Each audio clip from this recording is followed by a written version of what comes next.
If you concentrate solely on your career, you can get a long way in your career. And I would say that that's a strategy that a minority of men preferentially do. That's all they do. They work like 70, 80 hours a week. They go flat out on their career. They're staking everything on the small probability of exceptional status in a narrow domain.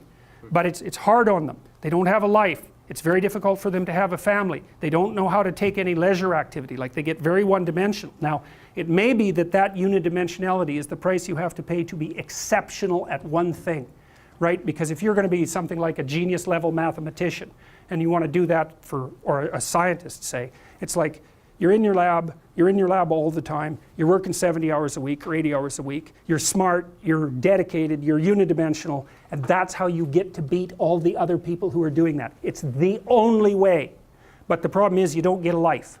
Now, if you love being a scientist and you have that kind of focus of mind, well, first of all, you're a rare person, and second, you're going to pay for it. But fine, more power to you. But it's a risky business to do that. You sacrifice a lot for it. You know, and I would say most often, if you're speaking about having a healthy life, that isn't what you do. You spread yourself out more. So, you know, you have a family, you have some things that you do outside of work that are meaningful to you and useful. You have a network of friends. Well, those 3 things alone, or 4 things alone, are plenty to keep you well oriented. And then if one of those things collapses, you know, everything doesn't go.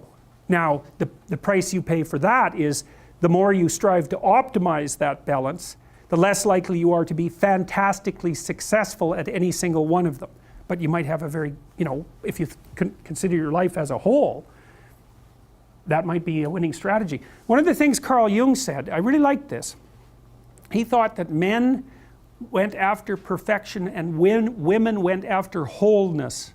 So they're different value, they're different, there's something different at the top of the value hierarchy.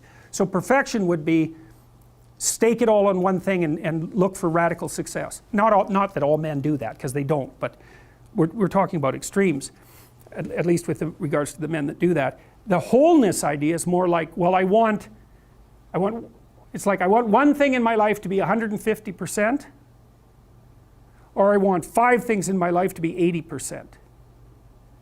Well, there's a lot more richness in a life where you have 5 things operating at 80%, but you're not operating at any of them at 150%.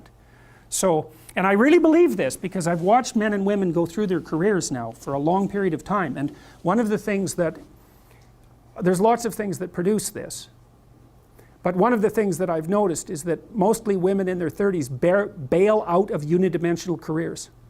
They won't do them. They won't put in the 80 hours a week that they would have to put in order to dominate that particular area. And it isn't, the reason that they won't do it is because they decide it's not worth it. And no wonder, because why would that be worth it? You have to ask yourself that. It's like, well, you want to be an outstanding scientist. It's like, okay, really, that's what you want, because that means that's what you do. Because you're competing with other people, you know, they're smart, they're hardworking, and if you want to be at the top, you have to be smarter and work harder than any of them. And working hard means working long hours. I mean, it also means working diligently, but in the final analysis, it's also an additive issue. If I'm smart and hardworking and I can crank out for 70 hours a week, and you do it for 30, it's like, in 2 years, I'm so far ahead of you, you will never ever catch up. So, anyways. And I think partly, maybe part of the reason too that women are oriented that way more than men, I think there's 2 reasons. One is socioeconomic status does not make women more attractive on the mating market, but it does make men more attractive. And the second is women's time frame is compressed, right? Because guys can always say, well, I'll have kids later, and they can say that till they're like 80.